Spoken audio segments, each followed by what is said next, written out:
네, 우리 다 같이 신앙 고백하도록 하겠습니다. 자, 시작. 주는 그리스도시요 살아계신 하나님의 아들이십니다. 아멘. 이 자리에 모이신 우리 모든 태양아의 부모님들은 전도자를 양육하시는 아주 훌륭한 부모님들이십니다. 믿으십니까? 우리 옆에 분하고 같이 한번 인사해 볼까요? 전도자를 키우시는 대단히 훌륭하신 분입니다. 그렇습니다. 여러분들은 대단히 훌륭하신 분들입니다. 어른들은 한 번만 예배 끝나면 집에 가시는데 여러분들은 2번 예배 드리셔야 되잖아요. 그렇죠? 그래서 얼마나 훌륭하신 분들인지 몰라요. 아이들을 데리고 사실은 가장 은혜 받기 힘들고 아이들 양육하면서 가장 내가 하고 싶은 것도 못하는 정말 나를 포기해야 되는 그런 것도 참 많은데 그럼에도 불구하고 우리 귀한 자녀들이 전도자이기 때문에 그 가슴을 가지고 오늘도 이 자리에 오신 줄 믿습니다. 좋은 환경을 제공하고 좋은 옷과 좋은 장난감이 우리 아가들에게는 지금 필요한 것이 아니라 부모의 모습이 우리 아가들에게는 얼마나 중요한 환경인지요. 그래서 여러분들은 훌륭한 부모라는 사실입니다. 200년 전에 메이플라워호를 타고 미국에 건너온 청교도들이 미국이라는 나라를 건설하고 많은 위대한 인물들을 배출을 해냈죠. 그런데 그들이 어려운 역경을 딛고 위대한 인물들을 많이 배출해냈던 그 이면에는 무엇이 있었냐면 그 기성세대들의 신앙 중심이 가정에서부터 자녀들에게 흘러가서 그들이 3가지 원칙을 세워서 자녀 교육을 했다고 합니다. 그것이 바로 그 첫 번째 원칙이 아이는 내 것이 아니고 하나님의 것이다. 그래서 이 아이가 가장 먼저 만나야 될 대상이 하나님이라는 것을 알고 이 원칙을 세워서 자녀들을 교육했다고 합니다. 그리고 2번째로는 교사는 내가 아니라 이 아이 인생의 가장 중요한 교사는 바로 성경책이다. 이런 원칙을 세워서 교육했다고 합니다. 그리고 3번째 교육은 설득이 아니라 훈계이며 훈련이다. 이런 철칙을 세워서 교육을 했다고 하죠. 무조건 사랑만 주고 하고 싶은 거 다 해주는 것이 양육이 아니라 하나님의 말씀대로 말씀에서 하라고 하면 이것을 가르쳤고 말씀에서 하지 말아야 될 것 그러면 절대로 못하게 하는 이런 3가지 원칙을 세워서 자녀들을 교육한 결과 미국을 강대국으로 이끌 수 있는 그런 발판이 되었다고 합니다. 우리도 마찬가지죠. 우리 귀한 자녀들이 하나님의 말씀 속에서 부모의 기도 속에서 또한 부모가 하나님이 원하시는 그러한 사명들을 잘 감당하는 그런 모습들을 보면서 이제 우리 귀한 자녀들이 성장하고 있습니다. 이 아이들의 결국은 하나님의 영광을 위하여서 준비되어지는 이 자리라는 것을 우리 부모님들이 기억을 하시기를 바랍니다. 그래서 오늘도 예배를 통해서 어떻게 내 자녀를 양육해야 되는 것이 훌륭하게 키우는 것이고 이 아이들을 성공자로 양육하는 것인지 말씀을 통하여서 은혜와 응답의 시간이 되시기를 바랍니다. 예, 우리 찬양 하나 해볼까요? 우리 신명기 6장 4절 9절 우리 찬양 하나 해보겠습니다.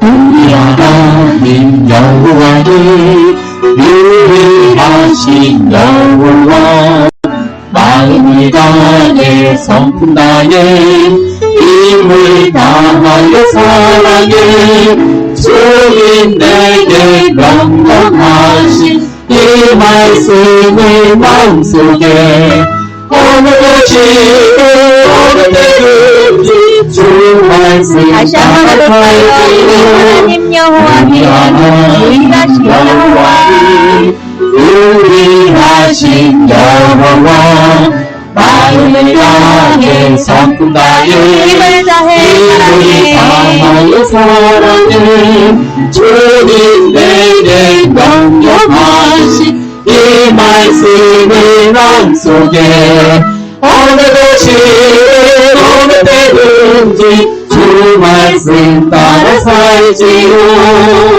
아멘. 자, 하나님의 영광을 위하여서 우리는 어떻게 해야 됩니까? 첫 번째로 우리는 복음의 유익을 구하는 삶이 되어야 되겠습니다. 바울은 오늘 본문을 통해서 고린도 교회가 여러 가지 문제 가운데 갈등을 겪고 분쟁하는 가운데 한 가지가 바로 우상제물을 먹어도 되느냐, 절대 먹지 말아야 되느냐, 여기에 대해서 분분했는데요. 바울은 여기에 대해서 분명한 결론을 내리고 있습니다. 그래서 고린도전서 10장 23절 24절에 모든 것이 복음 안에서 자유롭게 모든 것을 할 수 있지만 그것은 모든 것에 유익을 주는 것이 아니고 덕을 세우는 것이 아니기 때문에 누구든지 자기의 유익을 구하지 말고 남의 유익을 구하라고 말씀을 주고 있습니다. 그것은 결국 우상제물을 먹어야 된다, 먹지 말아야 된다, 이러한 그런 먹는 문제의 선택이 아니라 생명을 살리는 길로 남의 유익을 구하는 바로 복음적인 선택을 하라고 결론을 내리고 있죠. 복음적인 선택을 하라는 것은 결국은 생명을 살리는 길이며 생명을 살리는 것에 대한 선택은 바로 예수님께서 십자가를 지신 이유였기 때문에 이런 선택을 하라고 말씀하고 있는 것입니다. 전 인류는 첫사람 아담과 하와를 통하여서 하나님이 주시는 이 축복을 다 잃어버리게 되었죠. 하나님의 형상대로 지음받아서 축복을 누렸는데 말씀에 불순종하면서 우리 인간에게는 문제가 생겼던 것입니다. 그래서 하나님을 떠나서 죄 가운데 사단의 종로로 타는 이 운명의 문제 속에 절대로 우리는 행복할 수가 없죠. 이 굴레 속에 있는 사람들은 당연히 내가 노력을 하면 행복해질 수 있다고 믿고 있죠. 그리고 내 중심대로 살아가면 나만 행복하면 되는 거야. 대부분의 사람들은 이렇게 열심히 자기 중심적으로 많은 노력을 한 결과 결국은 허무와 좌절을 겪게 되는 것입니다. 얼마 전에 그 전도를 하려고 한 35년 된 친구를 이렇게 만났어요. 예수 믿냐? 물어봤더니 나 옛날에 교회 다녀봤어. 그런 얘기를 하더라고. 근데 3명의 친구를 만났는데 사실은 육신적으로 눈으로 봤을 때는 이 친구가 제일 나았습니다. 지금 직장도 탄탄하고 남편도 직장이 탄탄하고 두 자녀를 대학 다 졸업시켜서 좋은 대학에 입학시키고 졸업시키고 좋은 직장에 보내면서도 이 친구가 하는 말이 행복하지가 않다 그래요. 육신적인 눈으로 봤을 때는 그래도 성공한 인생이구나. 그리고 지금 한 300만 원씩 월급을 받는 이 친구가 내심 좀 부럽기도 했거든요. 그런데 이 친구 입에서 남편과 이혼하고 싶고 좀 혼자서 이제는 좀 독립해서 내 인생을 멋지게 살아보고 싶다고 그런 얘기를 하는 것을 들었습니다. 가진 것이 너무나 많아서 너무나 부족함이 없어서 나름대로 열심히 지금 노력해서 살고 있는데 이 친구는 결과적으로 그 내면은 행복이 없다고 그런 고백을 한 것을 들었습니다. 결국은 이 친구가 과거에 교회는 다녔지만 복음이 무언가 모르기 때문에 인생이 복음이 없이는 절대 허무와 좌절이 결론이라는 사실을 모르고 지금 지내는 것입니다.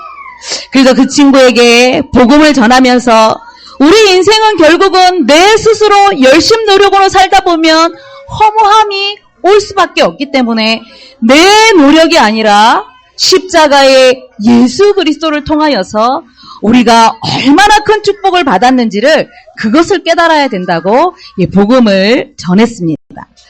그래서 우리 인생의 예수님은 바로 복음이 되셨죠. 십자가에서 모든 문제를 해결하시면서 우리에게 참된 복된 소식을 우리에게 알려주셨던 것입니다.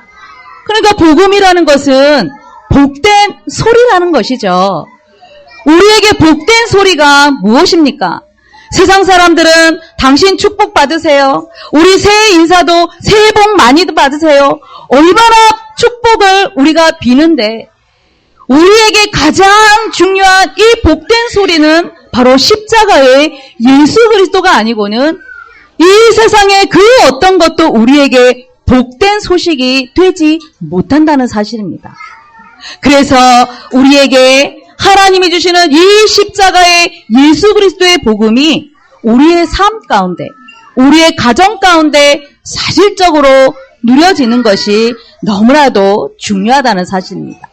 특별히 태아와 영아를 양육하는 우리 부모님들이 먼저 이 복음을 이해하고 있고 이 복음이 우리의 삶 가운데 증거가 되어져야 이것이 우리 자녀들에게 끊임없이 전달되고 공급이 되어지면서 우리는 하나님의 영광을 위한 가정이 될 수 있다는 사실입니다.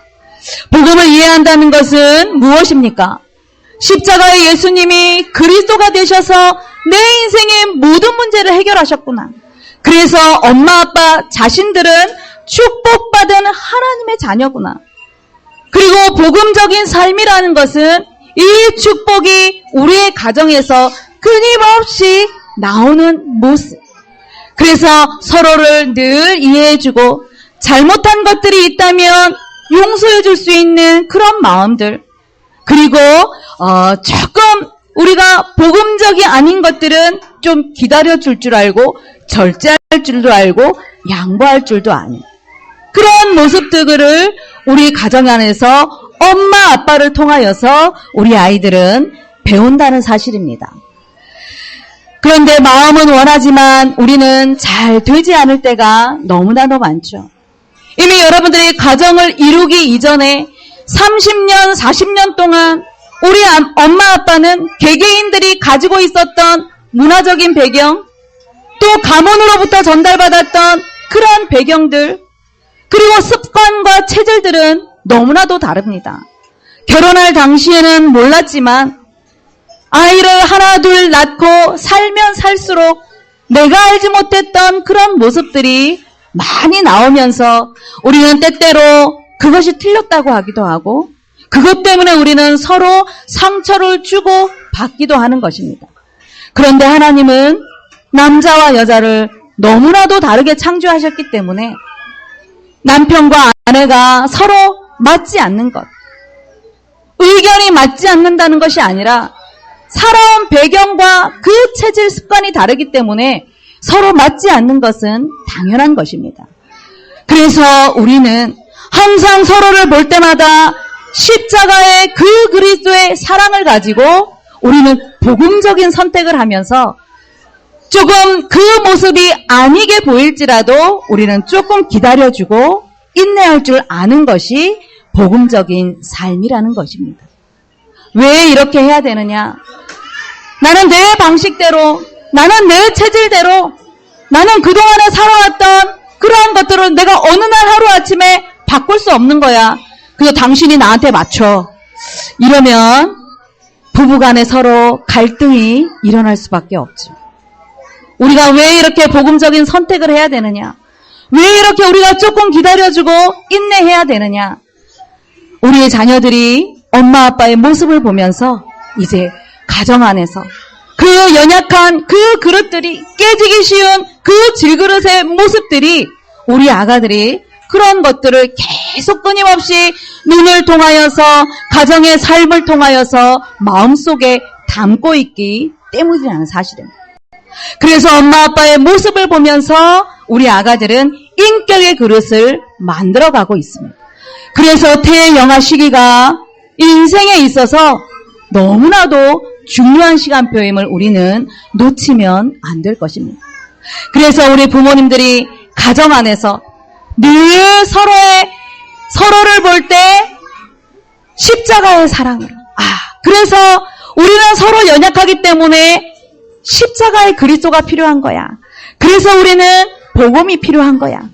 그런 모습을 우리 자녀들이 본다면 우리 아가들은 마음의 그릇이 이제 복음의 그릇으로 아가들이 성장되어서 이 아이들이 가는 곳마다 무엇을 하든지 하나님의 영광을 나타내는 그런 렘넌트가 될 수 있다는 사실입니다.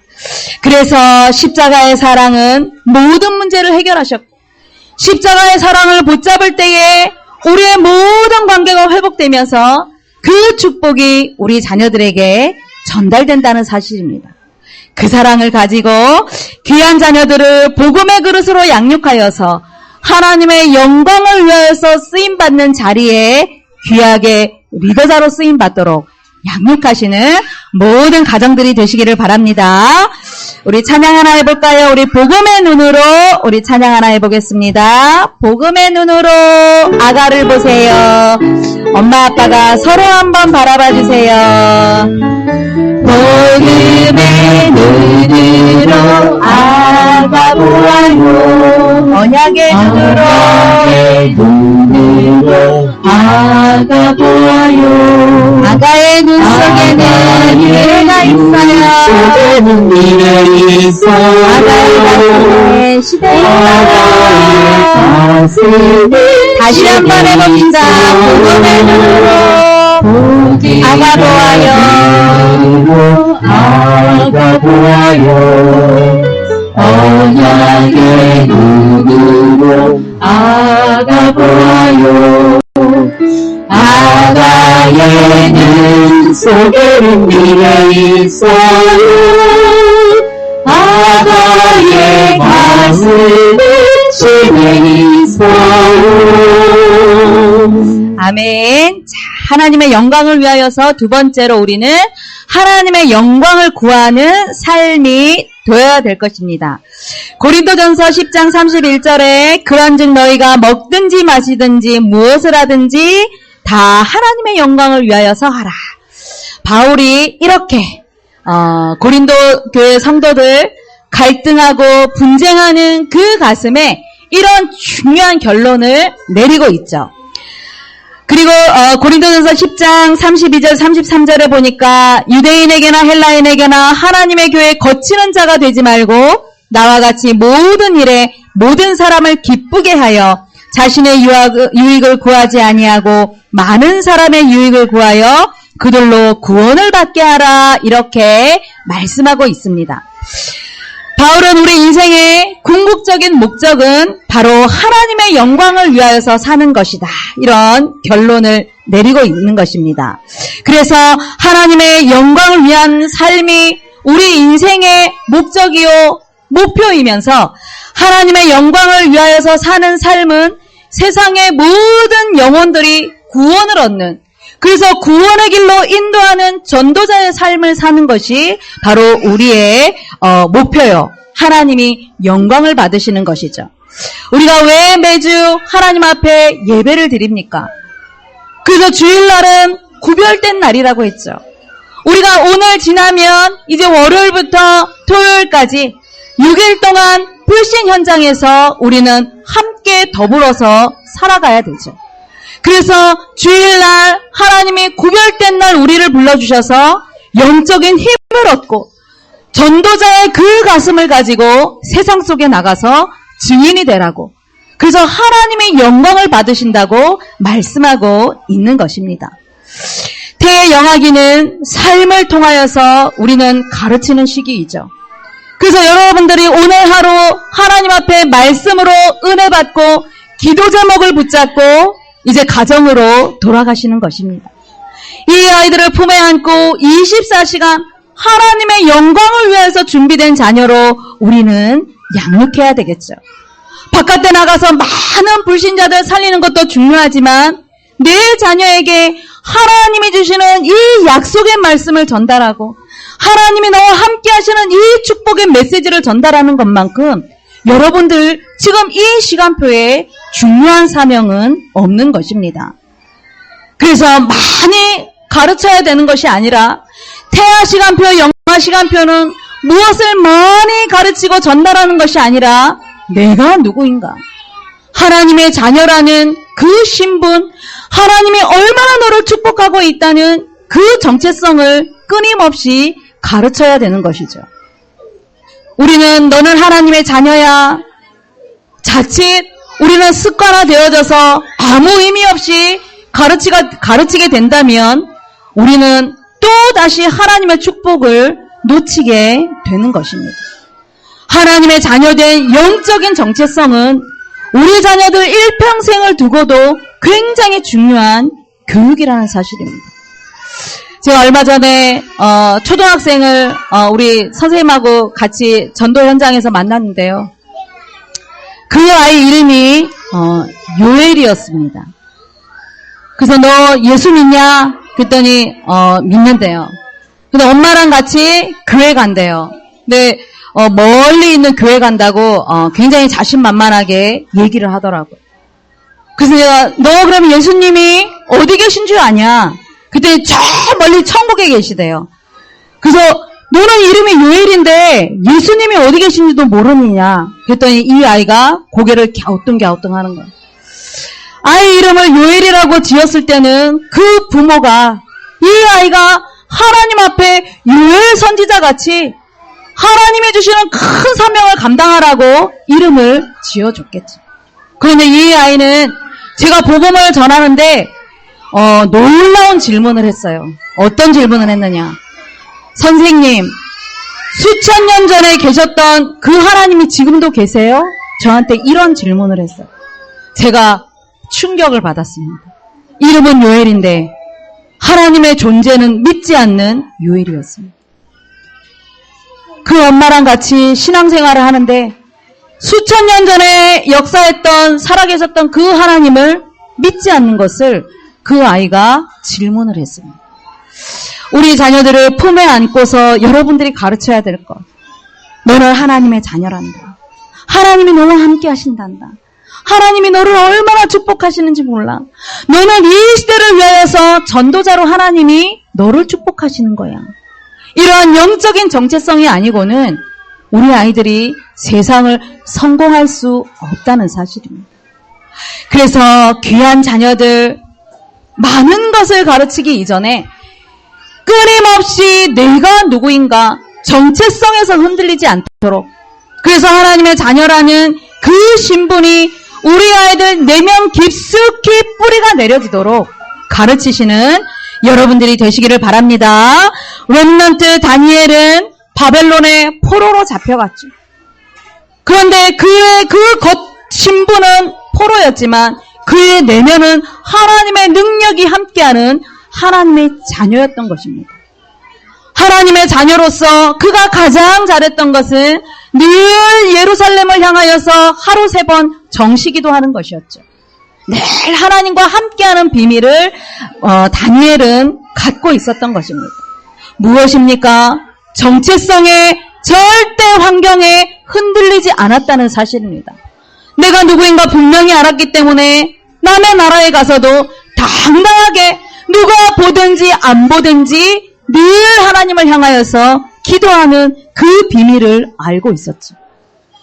기도하는 것이 죄가 되어서 이렇게 그 이전에 왕의 산의 진미를 거부하는데도 하나님의 능력이 함께 있기 때문에 왕의 산의 진미를 거부했는데도 다른 사람들보다 더 얼굴이 빛났고 하나님의 그 속에 우상 앞에 드려진 제물을 먹지 않으므로 하나님은 10배 뛰어난 지혜를 하나님이 주셨던 것이죠.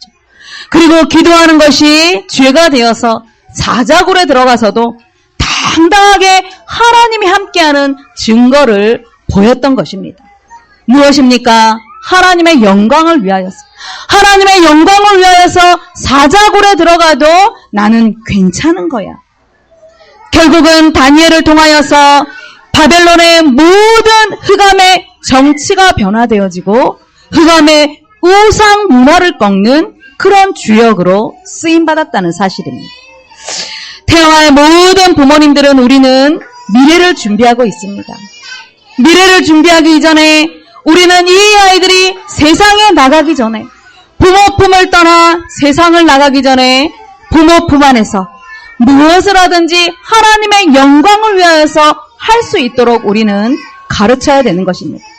그래서 이 아이들이 잠자는 것도 하나님의 영광을 위하여서, 먹는 것도 하나님의 영광을 위하여서, 이 아이가 열심히 노는 것도 하나님의 영광을 위하여서 준비 찬양을 하는데요. 요 앞에 우리 3살배기 랩런트들이 쪼르륵 앉아서 얼마나 찬양을 열심히 하는지 너무 이뻐서 제가 정말 눈물이 날 정도로, 이 아이들이 이미 뱃속에 있을 때부터 훈련이 되어져서 예배 훈련 속에서 이 아이들이 하나님 앞에 저 작은 손으로, 저 고사리 같은 손으로 동작도 잘 나오지 않는데도 최선을 다해서 열심히 하는 그 모습을 누가 가장 기뻐하실까요?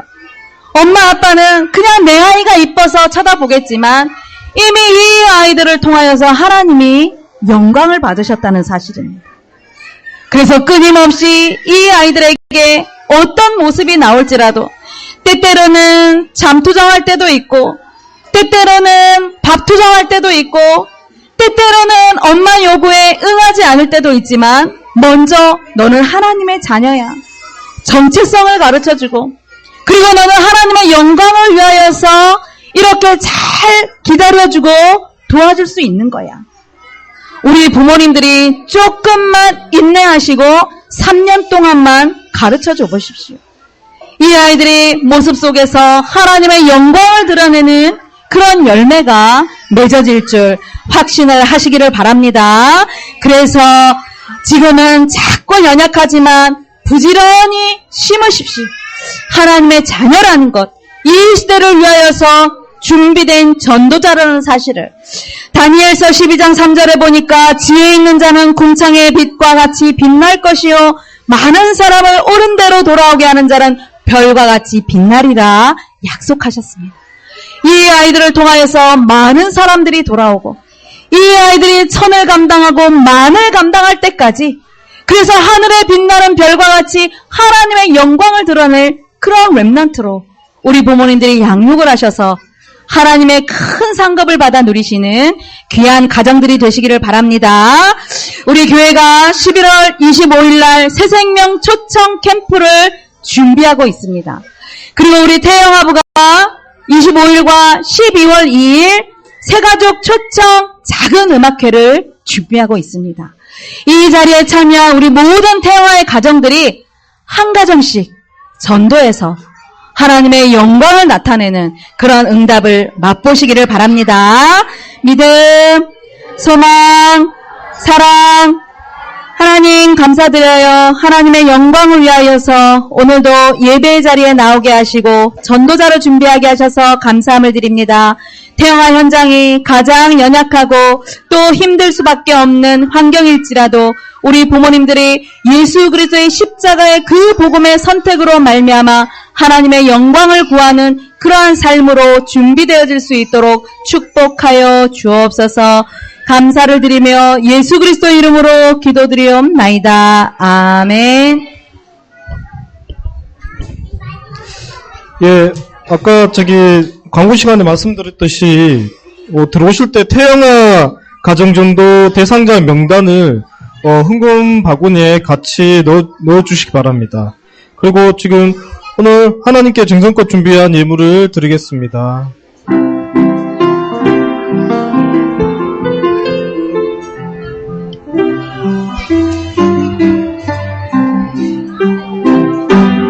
튼튼한 몸 예쁜 마음 주신 하나님 두 손 모아 이원계를 바치옵니다.